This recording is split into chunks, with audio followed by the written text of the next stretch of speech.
With free speech under attack, Secretary Rubio blasts CBS in live interview. Keeping you informed and engaged, now more than ever. This is Sekulow.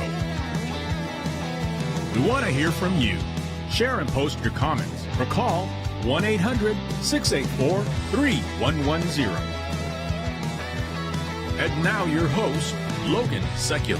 Welcome to Sekulow. We got a great show lined up for you today. Hope you had a good Monday so far. Will Haynes is joining me in studio. Jeff Balaban from ACLJ Jerusalem, and actually former CBS News executive. We don't talk about that much.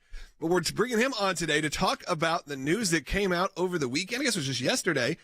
Secretary Rubio was on CBS News, and an incredible moment happened with Margaret Brennan.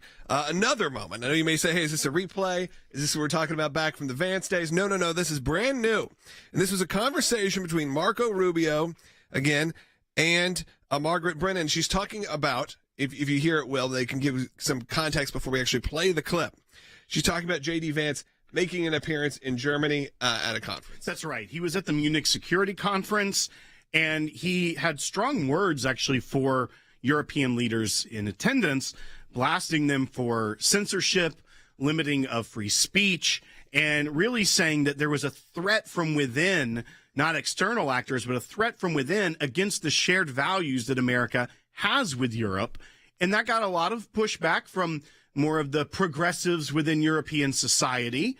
And then Margaret Brennan was asking Secretary Rubio his thoughts on this yesterday morning. Let's go ahead and play bite. Sorry, I got to jump the gun. You got to build up to this. Sorry. Because this, again, is Margaret Brennan saying, okay, here's some thoughts before. And she gives sort of a leading question, a question to try to, almost a gotcha moment, to try to get some sort of stumbling. But the problem with the press right now is they really don't know the facts. They really don't know what they're talking about. And I think it's very, very clear that Margaret Brennan from Face the Nation maybe didn't spend a whole lot of time in social studies, didn't spend a whole lot of time in history class, because we're talking about things that are under 100 years old. This was happening in many people that are still alive's generation. So let's hear her thoughts on Germany, and then you get to hear Secretary Rubio's response. Well, he was standing in a country where free speech was weaponized to conduct a genocide.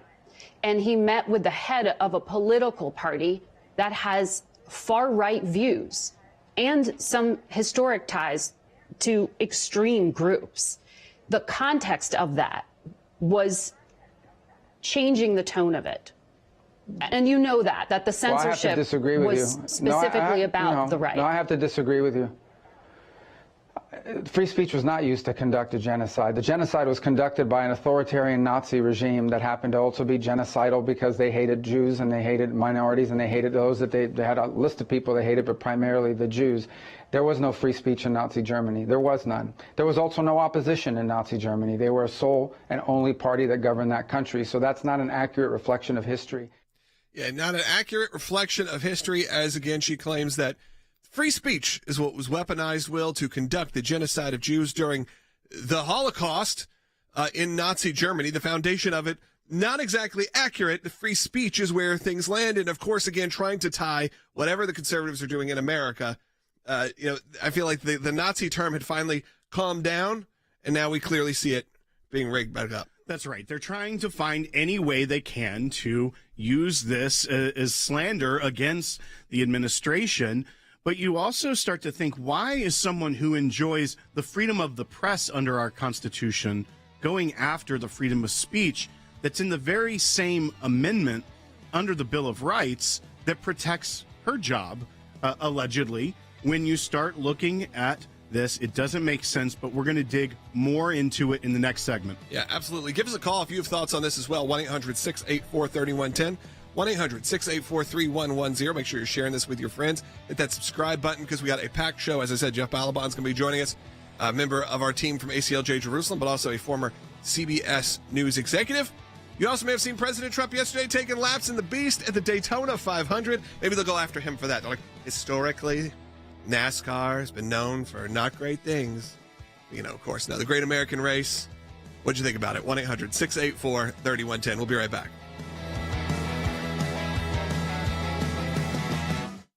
Vice President J.D. Vance says that free speech in the UK is in retreat. This is the speech he gave. The threat that I worry the most about vis-a-vis Europe is not Russia, it's not China, it's not any other external actor. And what I worry about is the threat from within, the retreat of Europe from some of its most fundamental values, values shared with the United States of America. In Britain and across Europe, free speech, I fear, is in retreat. Margaret Brennan wasn't too impressed with Vance. Well, it sounded to a lot of these allies of the United States like they were being described as adversaries or autocrats. It was really the focus here, two things. One of them was migration, and the second was what Vice President Vance calls censorship. He was trying to bring that MAGA message of the enemy within. Face of the Nation host Margaret Brennan has made a bizarre statement where she blamed free speech for the horrors of the Holocaust. He was standing in a country where free speech was weaponized to conduct a genocide. And he met with the head of a political party that has far-right views and some historic ties to extreme groups. The context of that, and you know that the censorship was specifically about the right. No, I have to disagree with you. Free speech was not used to conduct a genocide. The genocide was conducted by an authoritarian Nazi regime that happened to also be genocidal because they hated Jews and they hated minorities and they hated those that they had a list of people they hated, but primarily the Jews. There was no free speech in Nazi Germany. There was none. There was also no opposition in Nazi Germany. They were a sole and only party that governed that country. So that's not an accurate reflection of history. And I'm glad J.D. Vance has pointed it out. The question is whether or not our own political leaders will take any of this on board.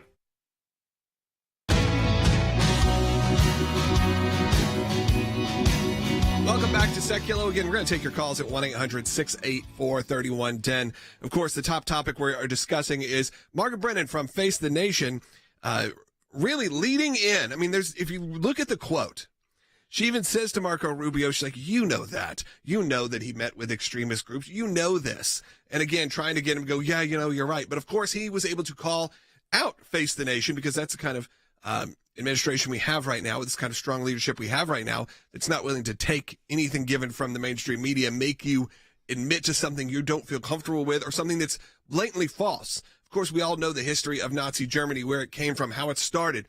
It's pretty well documented on this. But of course, they're saying it was the weaponization of free speech is what caused a genocide of the Jewish people and other minority groups and orientations and everything that was happening in Nazi Germany during that time. But of course, they have to figure out a way to tie it in to whatever's happening in modern day America, because how could you not? How could you not tie those things together? And of course, you have Margaret Brennan, probably the most times she's been said on any of one's broadcast, just due to just a few weeks ago. Of course, we all remember the moment with J.D. Vance that happened where J.D. Vance kind of schooled her on what was going on in terms of the vetting process. That's right. And so she is getting a lot of eyeballs. I don't know how many people watch Face the Nation when it's on the Sunday shows anymore. It's on in a lot of hospitals. It's been on in a lot of waiting rooms. I feel like it's just there. But she is getting this attention because it clearly seems like she has some sort of resentment against J.D. Vance, probably back to the comment where he said, "I don't really care, Margaret." And what we see here, though, is a rewriting of history, a elitist, liberal-minded media that is no longer curious about truth. They are only concerned about pushing an agenda. And that's where it gets very dangerous, in my opinion, because under the First Amendment, Congress shall make no law abridging the freedom of speech or of the press. Typically, in a freedom-minded world, the freedom of speech of the citizens and the freedom of the press you can't separate. They're in the same clause under the First Amendment. However, our media, the mainstream media, the corporate media, is not acting like a free press. They are only parroting narratives that make progressives in this country happy. And so when it gets to things like a narrative about Nazism that they've come up with ever since the election, they're not going to let that go. So it should seem counterproductive for her to try to make claims like free speech gave rise to the Holocaust, when in reality, that she should be saying we need more speech to counteract hateful, dangerous speech, as those of us that are freedom-loving and First Amendment-loving Americans and organizations like the ACLJ that fight to protect the freedom of speech in the First Amendment. That's what we believe, but clearly not the media. Yeah, we should play these clips here in a second. We'll hear both of them. I also, this is not the rhetoric. Honestly, if you're a Democrat, you want people to be hearing right now. I actually saw a very interesting interview with Jon Stewart interviewing Jen Psaki this weekend. I know that's not exactly who you think I'll be listening to, but I'm always curious what everyone from all sides are saying. And Jen Psaki actually made a pretty good statement, specifically saying that the Democrats in the last election were kind of speaking from an ivory tower, were speaking down to a lot of people. She said that getting connected with Liz Cheney was a mistake, that, of course, she was happy that she endorsed her, but having her out there, having a leading Republican, plus a leading Republican with ties to the George W. Bush administration and with Dick Cheney, wasn't going to win over anyone.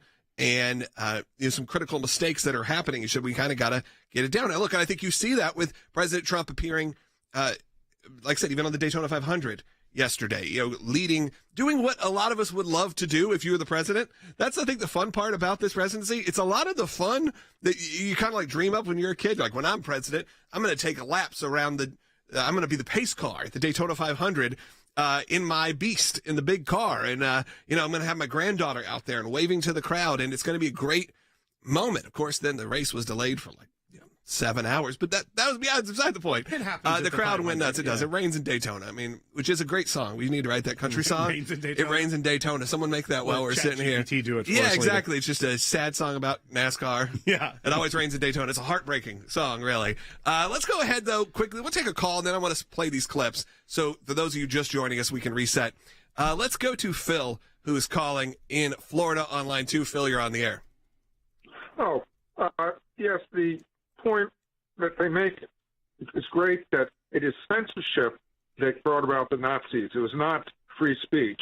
My great uncle, who was awarded an Iron Cross in the First World War, he went back there with his wife, which is my great aunt, and they were talking, and he was almost, if Hitler would have won that particular race, he would have been thrown in jail because one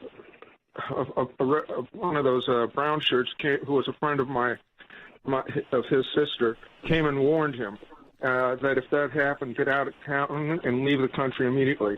One of the people that we talk about a lot, and you hear now news a lot, and there was a movie about him, was Bonhoeffer just this year. That's what that story is. Someone that spoke out against the Nazi regime publicly and was ended up killed for it, was ended up hanged for it. What's so bizarre is that free speech has almost now become a euphemism for conservative speech. Yeah. Or hate speech. Right. Yeah. They don't like the fact that people can have a different opinion than them. So they think the true free speech is only if you fit within their ideology. And they call everything else free speech that they don't like because they see it as dangerous, harmful to their ideology, when instead of having robust discussion about differences and moving forward, you have them just blasting it and then try to spin up a weird tale that free speech, which they mean hateful speech, is what caused genocide in the Holocaust. But in reality, there was no free speech. There was no free press in Nazi Germany. Let's run it back. Let's play the clip again. This is just from yesterday. This is with Margaret Brennan on Face the Nation, talking to Secretary Marco Rubio about J.D. Vance's trip to Germany. I want to make sure we have some context when you lead into this. I know some of you have seen this already, but a lot are just joining us right now. We can tell with the numbers. So I want to make sure you're properly set up. So let's do this bite two. Well, he was standing in a country where free speech was weaponized to conduct a genocide. And he met with the head of a political party that has far-right views and some historic ties to extreme groups. The context of that was changing the tone of it. And you know that the censorship was specifically about the right. No, I have to disagree with you. free speech was not used to conduct a genocide. The genocide was conducted by an authoritarian Nazi regime that happened to also be genocidal because they hated Jews and they hated minorities and they hated those that they had a list of people they hated, but primarily the Jews. There was no free speech in Nazi Germany. There was none. There was also no opposition in Nazi Germany. They were a sole and only party that governed that country. So that's not an accurate reflection of history. So, yeah, he definitely schools her on what happened there. I want to, though, now play J.D. Vance at that conference. So you have a bit of a context, Will. What was this conference, just so people know? This was the Munich Security Conference. So it's a frequent event. World leaders come around and they get there and they talk about the big global threats. And what J.D. Vance's different take was that it's not just Russia, it's not just China that we need to be concerned about. It's actually the threat to our shared values that we're seeing being eroded in what were being eroded in America under the previous administration, but what he sees being eroded in Europe. So let's go ahead and play bite 5 from Vice President Vance. The threat that I worry the most about vis-a-vis Europe is not Russia, it's not China, it's not any other external actor. And what I worry about is the threat from within, the retreat of Europe from some of its most fundamental values, values shared with the United States of America. I think when you hear those clips and you hear what Margaret Brennan was saying, that's why we have to be here. The ACLJ still got to be strong in these moments, because there's a lot of people who want to undo everything that's happening right now, all the positive that's happening right now, whether that's defending life, whether that's defending Israel, because that's really what we're talking about. When you look at what the topics are that are at hand, these are the topic points of today, whether it is the support for the unborn, whether it is the support for the state of Israel. We saw a lot of movement happening over the weekend, and we'll talk to Jeff Balaban a little bit about that as well. But look, we are now midway through the month of February, and we could really use your support. So I'm going to encourage you right now, as we head to break here in just a moment, before we move on into our next segment, to give to the ACLJ. There's a lot of ways you can do it, but the easiest way is just go to aclj.org, click that donate button. If you want to, you can become an ACLJ champion. That's someone that gives on a monthly basis. And that's a great thing to do, because that gives us a baseline. For everyone who joins and becomes a membership, we have an idea of what kind of donations could be coming in so we can set our budgets correctly. If you want to be a champion of life, liberty, and freedom, and everything that we hold dear here, all of our ACLJ values, around the world, by the way, represented around the world, we have ACLJ offices here, in Europe, in Israel. I'm going to encourage you to go to aclj.org and do that right now. Become an ACLJ champion. Join the over 20,000 people that have done that. It really, really helps us out. So do it again at aclj.org. We'll be right back.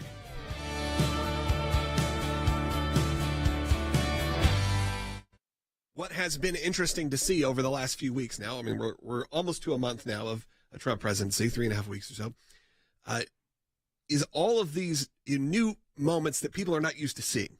They're not necessarily used to paying attention to all of the confirmation hearings. They're not used to all these executive orders going out, and then to see how the pushback works, to see how the pardoning process works. A lot of this is new to a lot of Americans, and it's not unlike Elon going through and saying, look at all of the waste. It's similar in to say, look at your law, your government at work in terms of the judges and the legal system.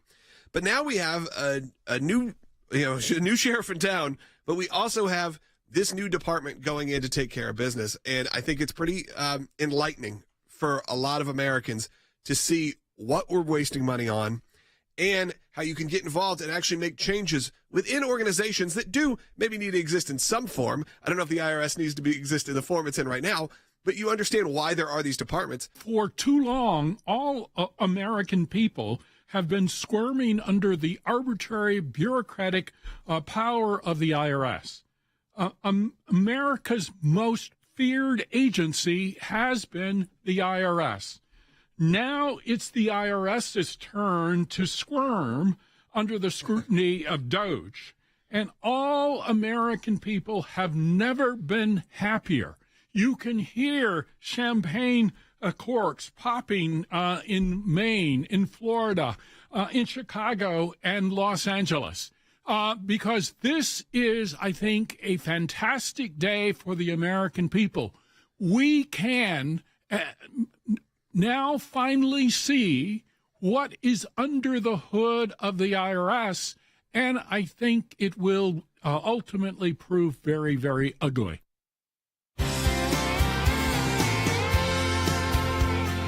Welcome back to Sekulow. Before we move on to another topic, and we'll come back to this one as well, I wanted to take the calls that are coming in about it.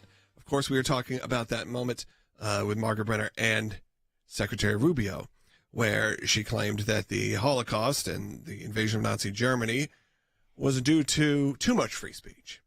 Let's go to Gene in Nevada on line 1. Eugene, you're on the air.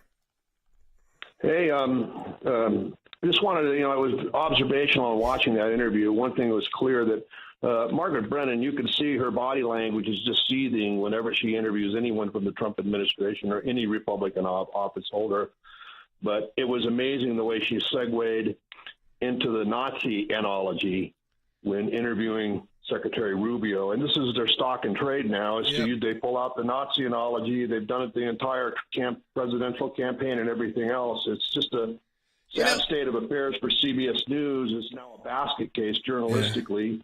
And hey, we got a former CBS News executive joining us in the next few segments. And Gene, I feel that way too, because honestly, after the landslide election is what you could say, the victory for President Trump, they quickly backed off of the Nazi rhetoric. We actually saw that. I can't believe I'm saying this out loud. But they, even Kamala Harris was like, there will be the smooth transition of power. We're going to sit down and meet with the Trump administration. Of course, this was the person she was calling Hitler days before. So if you really believe these people were Nazis, you wouldn't go, okay, we're just going to sit back and meet with them. That's how we're going to do it. But you have members of the press that are still going to stick to this talking point because they know it, tickles the ears of their favorite, viewers. And then, of course, get some attention. But I don't think when you have someone as skilled as a Marco Rubio who's been doing this for decades now on the air, you're not going to get away with it, with the leading, of course you know this. You know that it is the rhetoric that they're saying. You know this, Marco Rubio. Just admit it. Admit that what they're saying is Nazi propaganda. That is not the way it's going to run. And what happens as soon as Marco Rubio does a master class of showing how to handle this type of hostile interview? Politico just sent out a push notification right before we went on air. It says it's becoming clear that Secretary Rubio is secretary in name only. And then it goes on to say that he's reversed a lot of positions, so clearly he's just a puppet of what he used to be when he was senator. So here's the game plan for everybody watching at home. Someone in the administration shows how strong and smart they are on the puppet media of the left, and all the other attack dogs have to go out and discredit them and say, look, they aren't a free thinker. They aren't really as smart as they look. They're just a puppet of Trump. It's disgusting. I also hate the idea that our legacy media pretends like they don't understand how an administration works and that you are serving at the pleasure of the president. You are making decisions based on the agenda set forth by the president. Sure, you have your own thoughts. You are there to advise and to give your own opinions and all of that. But I saw that one of my family friends was talking about how they were disappointed with some of RFK's changes in his opinions. It's like, no, you don't understand how any of this works. You don't understand that, sure, he picked RFK to come in to be the HHS secretary. That doesn't mean he has no oversight of it anymore. It doesn't mean the president, who was the one elected, doesn't have oversight anymore. But you know what? Here's the actual truth about it, Logan, is that that's the way the left wants it to be.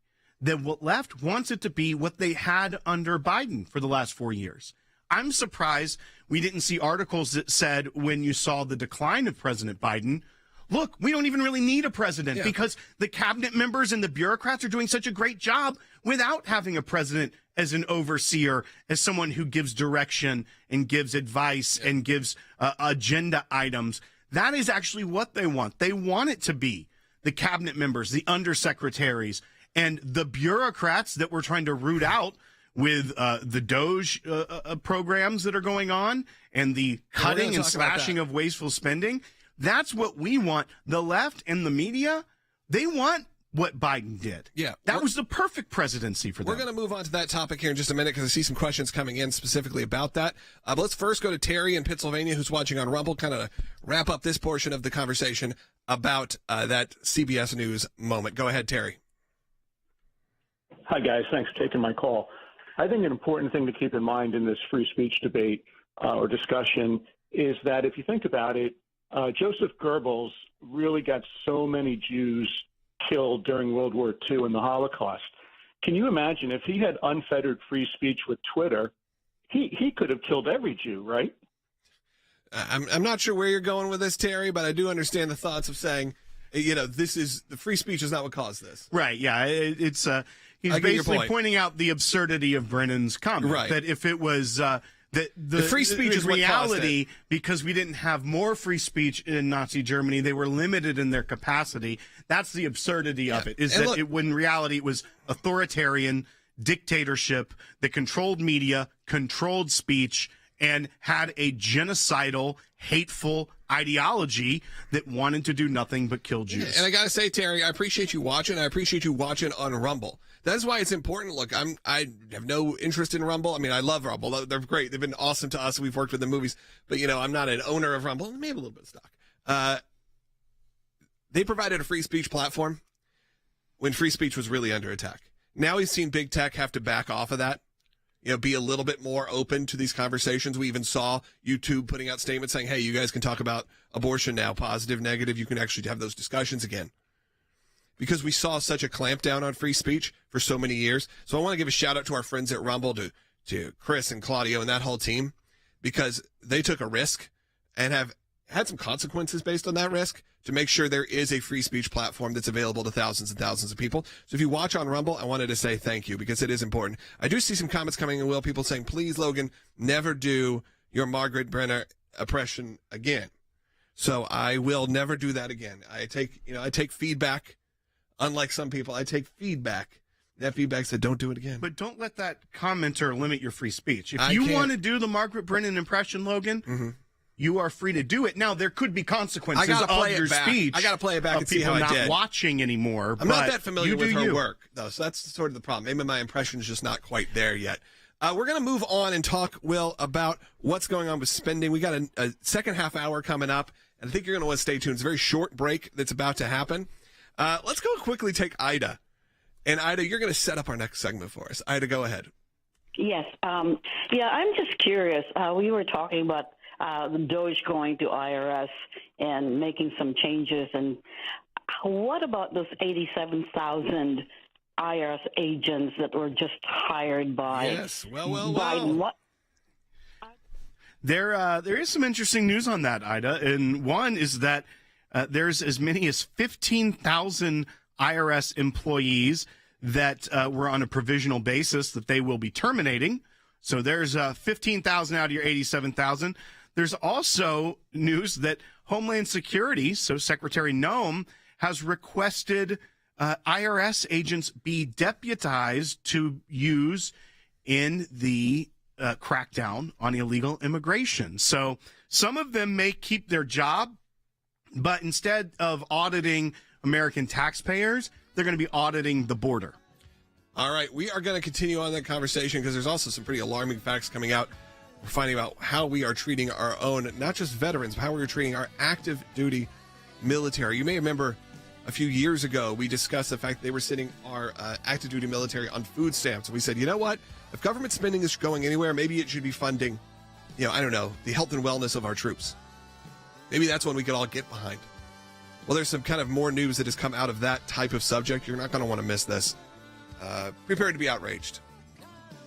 We're back for the second half hour of Sekulow. Make sure you get us on your, whether you're watching on ACLJ.org or on YouTube or Rumble. We are there broadcasting live every day from 12 to 1 p.m. and, of course, archived later on the ACLJ podcast. We'll be right back. Welcome to the all-new ACLJ app. Expert analysis and insight big tech can't censor. Customize your news and get real-time alerts on the issues you care about. Advocacy is now at your fingertips. Take action, make a difference. Support the causes you care about with just one tap. Be the first to know. Breaking news alerts sent straight to your inbox. Everything you need, all in one place. Stay informed, stay empowered. Download today. We are so excited to announce the ACLJ's brand new app, completely redesigned to provide you with the best tools available to partner with us at the ACLJ. You can watch the daily Sekulow program, sign the petitions, customize your ACLJ membership experience, donate with the click of a button, and receive up-to-the-minute critical updates that the mainstream media can't censor. Just scan the QR code on your screen, or go to your phone's app store, search ACLJ, and click install. It's that simple. Keeping you informed and engaged, now more than ever. This is Sekulow. And now your host, Logan Sekulow. The lines are open for you at 1-800-684-3110. Again, 1-800-684-3110. Will, I know we wanted to discuss, some people are joining us about the situation with Secretary Rubio. We've discussed that for the last half hour. We're going to get back to that with Jeff Balaban coming up in the next segment. He was a former CBS News executive. He can give you exactly how things run there and what happened. Will, I wanted though to briefly pivot because you were blowing up with text messages because of some news that came out. And again, it's sort of the egregious nature of what's happening and when the dollars and cents are getting exposed. That's right. This is a story that came out of military.com. They cover basically everything that goes on in the armed forces. It's a news site. There was a story that came out, and here's the headline. Over $151 million taken from soldiers' paychecks for food costs spent elsewhere by the Army. Basically, when you break it down, if you live in barracks or on base, they automatically deduct basic allowance for subsistence payments, $460 a month, automatically taken out of enlisted soldiers' paychecks. They only make about $30,000 a year. So when you break it down after taxes and this separate tax on the soldiers, they're only walking away with less than half of their paycheck. But here's the real egregious problem. One, it's egregious that we're only paying enlisted soldiers $30,000 a year, and then we're charging them for their food. Yeah, taking back. That's already absurd that the United States of America is doing that when we have an $800 billion defense budget. But you go down, and it shows that they weren't spending all this money. That when you look at the bases that were analyzed, Fort Stewart in Georgia, they collected $17 million from their soldiers and only spent $2.1 million on food. Fort Drum in New York, $18.2 million collected, money spent on food, $3.9 million. And it goes down the list. Fort Carson in Colorado took $22 million from soldiers, only spent $5 million on food. And they even had food shortage problems at Fort Carson. We're going to put up on screen for you watching. Here's what they served some soldiers. That's lima beans and toast because they were having food shortage problems.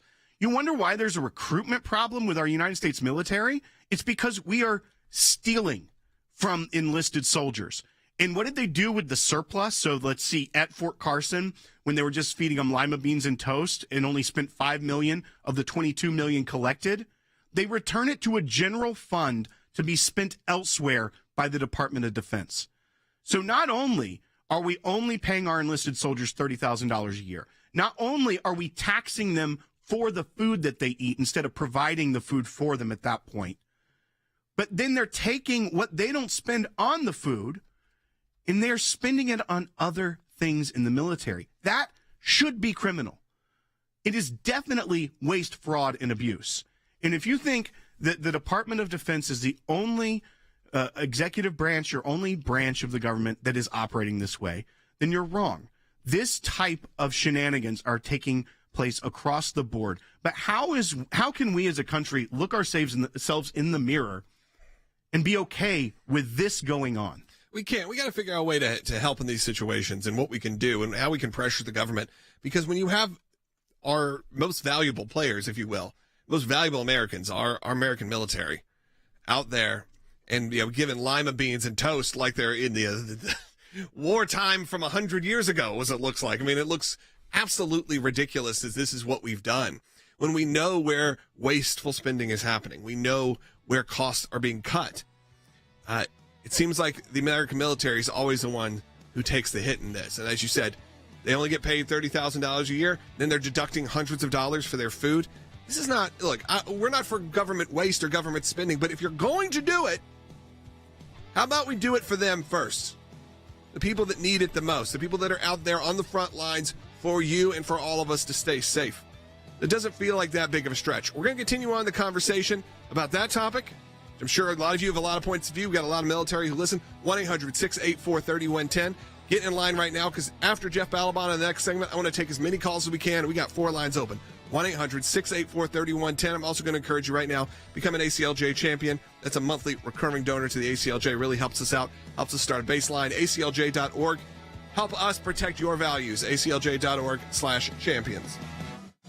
Vice President J.D. Vance says that free speech in the UK is in retreat. This is the speech he gave. The threat that I worry the most about vis-a-vis Europe is not Russia, it's not China, it's not any other external actor. And what I worry about is the threat from within, the retreat of Europe from some of its most fundamental values, values shared with the United States of America. In Britain and across Europe, free speech, I fear, is in retreat. Margaret Brennan wasn't too impressed with Vance. Well, it sounded to a lot of these allies of the United States like they were being described as adversaries or autocrats. It was really the focus here, 2 things. One of them was migration, and the second was what Vice President Vance calls censorship. He was trying to bring that MAGA message of the enemy within. Face of the Nation host Margaret Brennan has made a bizarre statement where she blamed free speech for the horrors of the Holocaust. He was standing in a country where free speech was weaponized to conduct a genocide. And he met with the head of a political party that has far-right views and some historic ties to extreme groups. The context of that, and you know that the censorship I have to disagree with was you. specifically about the right. No, I have to disagree with you. Free speech was not used to conduct a genocide. The genocide was conducted by an authoritarian Nazi regime that happened to also be genocidal because they hated Jews and they hated minorities and they hated those that they had a list of people they hated, but primarily the Jews. There was no free speech in Nazi Germany. There was none. There was also no opposition in Nazi Germany. They were a sole and only party that governed that country. So that's not an accurate reflection of history. Well, I'm glad J.D. Vance has pointed it out. The question is whether or not our own political leaders will take any of this on board.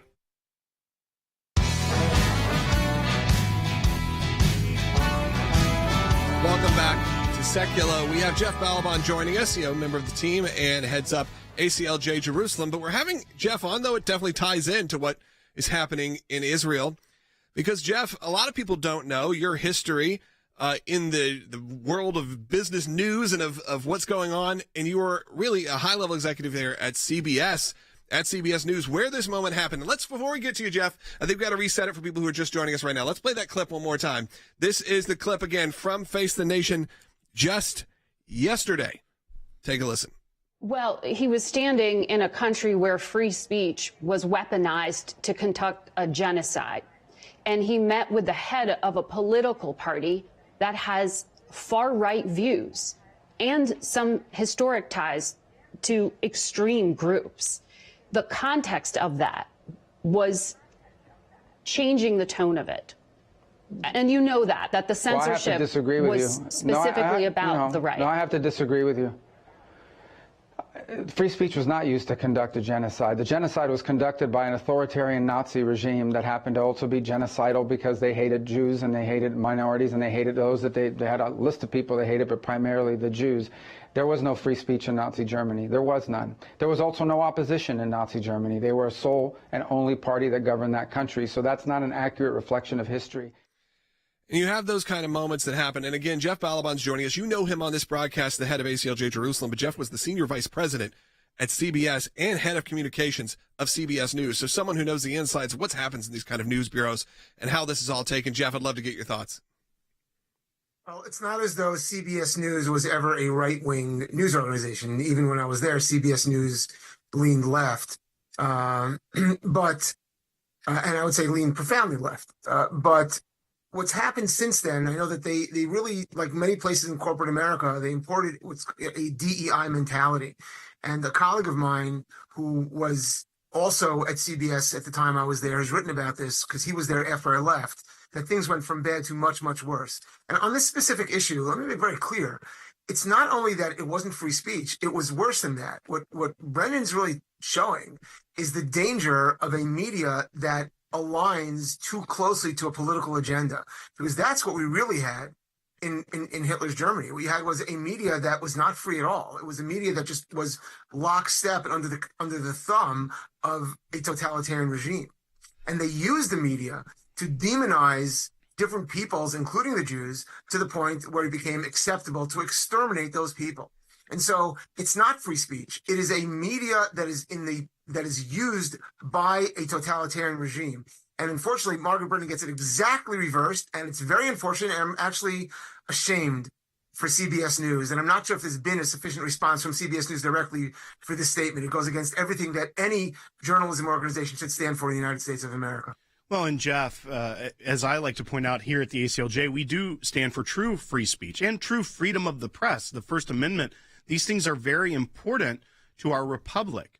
But when you look deeper at what Margaret Brennan is saying there, it almost becomes clear that this Orwellian wordplay that's been taking place with progressives for decades, but even more recently with the rise of combating misinformation and things of that nature, that she's using free speech as a euphemism for either conservative speech that she likes to equate with Nazism, because that's what we saw during the last election cycle, or just a euphemism of all hateful speech.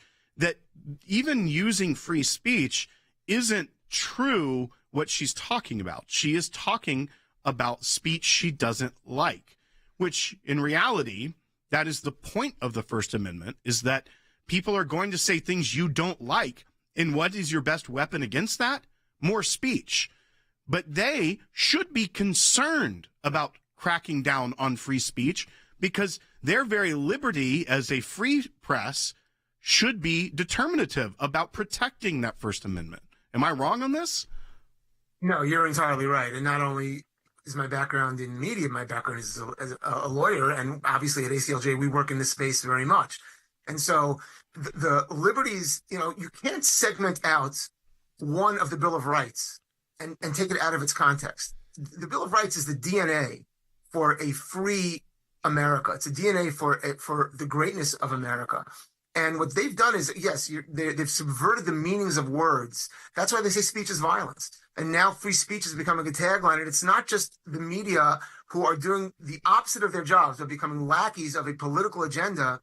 You look at the judges that the left has appointed, Democrats have appointed. The judges are also talking about the Constitution the way Democrats in Congress talk about the Constitution, as though it's getting in the way of America being great, as opposed to it's the last line of defense for our society against the ravages of totalitarianism. So this is the exact opposite. You're right, William. They're using words to mean their opposite, and they're trying to take everything that's good and turn it into evil, and it's extremely dangerous. Yeah, absolutely. Phone lines are open also for you. If you feel inspired after hearing this from Jeff, I want you to call in at 1-800-684-3110, and in the next segment we'll take some more calls. But Jeff, I think that's why it's also important that there is alternative media options like what we do here at the ACLJ. It's what we do on the Sekulow broadcast, because we can get worldwide with our shows. We can go anywhere in the world if you have an internet connection, as long as the government allows it in the area, which, most areas they do. There's certain specific countries that don't. Of course, we need to fight against that. But in areas where they have some sort of free speech, we're able to be there because you hear this kind of rhetoric coming out of, you'd say, the mainstream media, the legacy media. And now we're finally having an opportunity, as those of us have been creating alternative media for years and years and years, to make a big impact. In the work of the ACLJ, that has been a huge arm of it. That's why we have people like you, Jeff, who are not only legal experts and can run things like ACLJ Jerusalem, but also have a background that's incredible in terms of media. When I'm looking into our control room right now, there are people who have worked on Fox News, who've worked on CNN, who've worked on some of the biggest shows on the planet. And we're able to recruit this incredible team to put together these shows because we know how important it is to have a media outlet you can trust.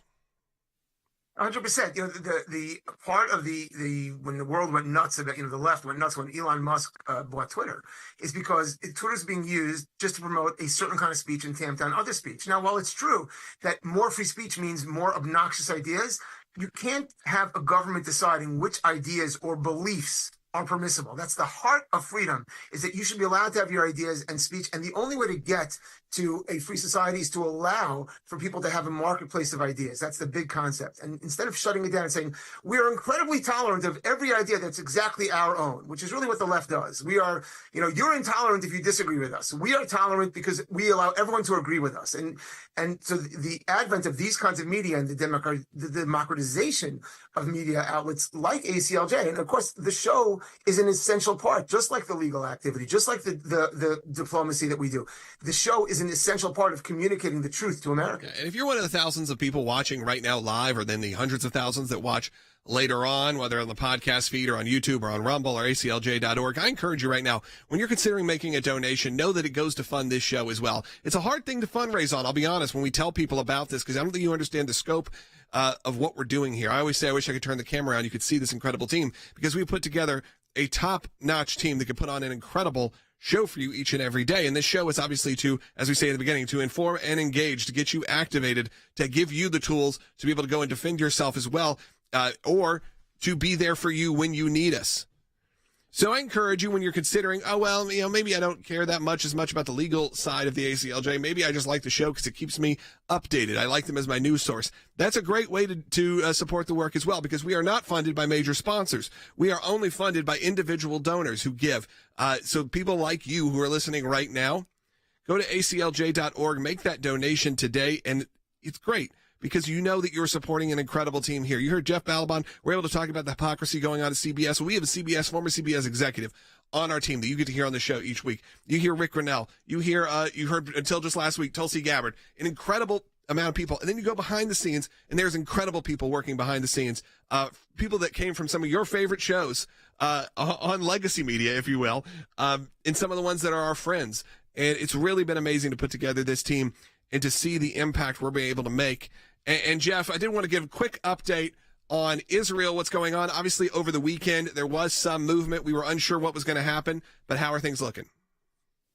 Well, everything remains in a very tense state right now, because obviously President Trump threw down the gauntlet to the bad guys. And now the question is, what will Israel do? Israel obviously has the military power to devastate its enemies, but Israel's always very, very ginger about it. It's hard to say that because the world keeps on saying the opposite. And so Israel's now really confronted with, it's time to call an end to this nonsense, get all the hostages back, and finish this up. So we're watching real time as decisions are being made in terms of ramping up military activity. Fantastic. Thank you so much for joining us, Jeff, today. We really appreciate it. As I said earlier, phone lines are open for your calls. Looks like we have about 2 lines open right now, 1-800-684-3110. We'll get to your calls coming up in the next segment, whether that is what's going on in Israel, whether that's what's happening with that CBS story, or, again, how we are treating our own military, as Will brought up, the fact that they are having their pay deducted to feed them and feed them poorly. Of course, these are people that only make about $30,000 a year to protect us as a nation. So what can we do to help? We're going to work on that here at the ACLJ. And again, I encourage you, we got to have the resources to protect all the agendas and all of the plans that you want to see this country have. So I encourage you, go to aclj.org right now. Become an ACLJ champion if you can. The DOGE Department of Government Efficiency, has entered the IRS and the Pentagon, and you have Pete Hegseth saying we welcome it, because if there's government waste, it doesn't matter if it's in our department or others, we want to get it taken care of. When you have a bureaucracy, which is what the Pentagon is, that has failed 7 audits in a row, meaning they can't account for where all of this $800 billion is going, then you have a culture problem. And that is what Pete Hegseth is tasked with changing, making the military focused back on protecting America and the relationship with many of the contractors that continually build things for the government and continually bill them for projects. It's out of control. And I have a prediction. I think you're going to see that Elon Musk, DOGE, and Pete Hegseth have done the impossible. They are miracle workers, They're literally. Working together. What they are going to do is they are going to make those on the left all of a sudden be the biggest supporters of our troops. Right. Because now the headline and spin you're going to see is that they're making it more dangerous for our troops. They are making it so that we aren't going to be protected here at home, when they are the ones that have been forcing DEI and all these pet projects on the military. But when you have a bureaucracy, we've seen how many of the generals have become so political instead of remaining generals within the Pentagon. Right. You have a situation where it becomes just like any other bureaucracy. And when you have $800 billion and you know that the lethality of the military isn't where it has been, what we need is a culture change. And people want their money spent wisely. And so that's what this is doing. It is using the funds that they have to redirect and make it more effective. Welcome back to Sekulow. We're going to take your phone calls now, and we got two lines still open at 1-800-684-3110. Let's go to a caller that we take quite a bit. Bill in Wyoming. Bill, let's see. You're on the air. Go ahead. Hi. Thanks for taking my call. You're talking to a very angry veteran. Now, it's been some time since I've been stationed abroad, but I'm talking about this business about the payments. Now, my memory is that we did pay for food when I was in the service at the different facilities. And if we had to be compensated, it would be because of the fact that they had to, upgrade the facilities to service better or get our pop machines in, if you know what I mean. Something like that. But the thing of it is that if they had no capability of doing that, they would give us a payment. So we can eat elsewhere, or if we were married, we were paid to, compensate for that. This is ridiculous. I don't see why they should have to take that kind of money out of our own paychecks. Yeah, Bill, I think we felt that way as well. Will was sending me a lot of texts over the weekend about the way that we're treating our troops has always been questionable at best. But when these kind of moments get exposed, we got to be able to act quickly and fix any problems we see. If you have a Department of Government Efficiency, get in there and say, you know what? We know we want to cut spending, but there are some places where spending is okay. And maybe we can allocate enough funds to feed our military instead of all of the craziness that's happening all around the world that we're funding. Well, and reality is, if you're our age, many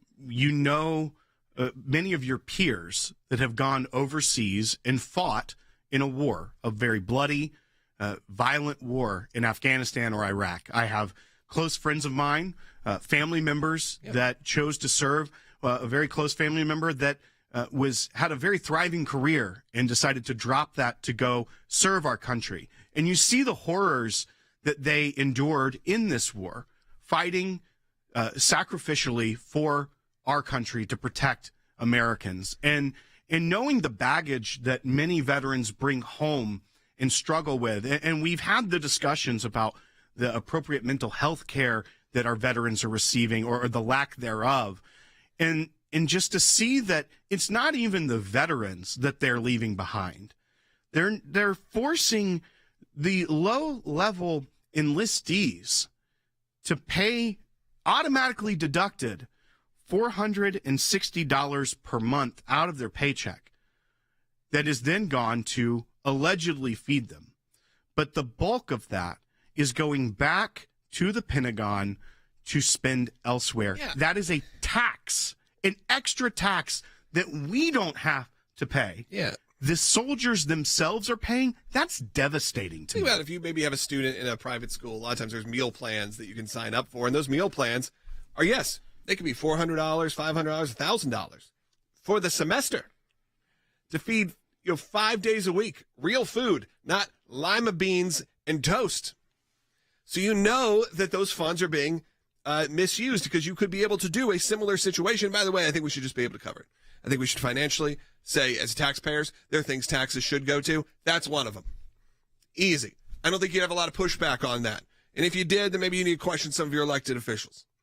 Because if we're going to have any government spending, which of course you're going to, that's one of the top ones we should be doing. Phone lines are open. This is kind of your last chance to call in. 1-800-684-3110. 1-800-684-3110. 10. If you're watching online right now, thousands of you are. I'm going to encourage you, if you're brand new to YouTube or Rumble, hit that subscribe button. It really does help us out a lot. Over 465,000 of you join us on YouTube alone. So know that you're making a huge impact and difference. If you're brand new and you're not really feeling like donating yet, you want to get to know us, it's a great way to support the work, support what we do here, support these kind of messages, help it get into the algorithm for other people. Subscribe now on either YouTube or Rumble. Let's go ahead and take another phone call. Chuck's calling in Virginia on line 1, listening on ACLJ.org or watching on ACLJ.org. Great place you can do it, or you can get it, the new ACLJ app. I see some people in the comments talking about the app. It's available right now in the App Store. Chuck, you're on the air. I'm a Cold War vet. I did 11 years in the Army. I was a dining facility officer twice, both Thank you. CONUS in the United States and in Germany. And what you see on that plate is a failure, an absolute failure of the chain of command. The only way that should ever have occurred is if they're in a wartime constrained environment. Yeah, exactly. If you thought this was in, a tent somewhere in a situation where they had limited rations and everything like that. But no, you could see this is like on a tray in a cafeteria. That's right. And Chuck, that's in the United States. That's on Fort Carson in Colorado. It's not even overseas where maybe they had some disrupted supply chain. Go to the grocery store. That is here in the United States. And it makes it even worse. Not that they were over budget. It's the fact that that base itself collected in the last fiscal year $22 million from soldiers and only spent $5 million of it. Specifically for this? Specifically from that paycheck system, they collected $22 million and only spent on food $5 million of it for the soldiers. And when you take the top line number across the bases that were analyzed, it's not every base, $151 million that were taken from soldiers were spent elsewhere. That is unfathomable. That is a huge failure. And once again, it's why such change has been called for from the Trump administration, from Secretary Pete Hegseth, and from agencies like DOGE, is to get this fixed. The priorities are misplaced and have been for a long time by bureaucrats, leadership in these agencies that are too focused on where they can spend money instead of focusing on the mission. Yeah, so when you see your friends posting on social media, how dare they cut U.S. aid and USAID, and look, they're going to stop feeding children in other countries. They're going to stop feeding. Look, we all know that's just liberal propaganda talking points, so that's not actually what's happening at all.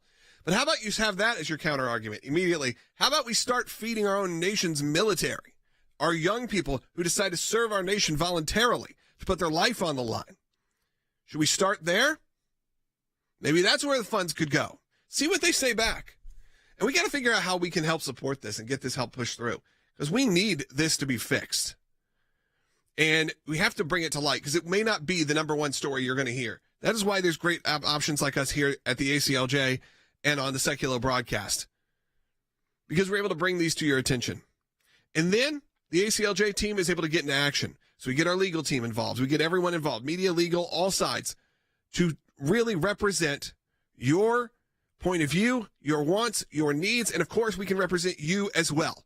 So if you ever need legal help and it's within our scope, all you have to do is go to aclj.org/help, fill out a quick form. And again, if it's within the scope of the work that we do here, you get attached to a lawyer immediately at absolutely no cost. But it's only at no cost because people like you who are watching and enjoying this show give and support. We're not funded by big sponsors. Even if you're hearing those sponsors on the radio, if you're listening on radio, not much, if any of that, goes to us. That goes to your local station or to your network. And it certainly is not enough money to fund the entire operation that we have here. That all comes from you, our listeners, our viewers, our supporters, our ACLJ champions. We got to protect the unborn. Got to uphold liberty. You got to defend Israel. All of these things need your support urgently. Make your tax-deductible donation right now. And if you can, I encourage you, kick off February, become an ACLJ champion, say, hey, I'm going to give monthly on a recurring basis. Of course, you can cancel at any time. But do that on aclj.org or scan the QR code, and we'll talk to you tomorrow.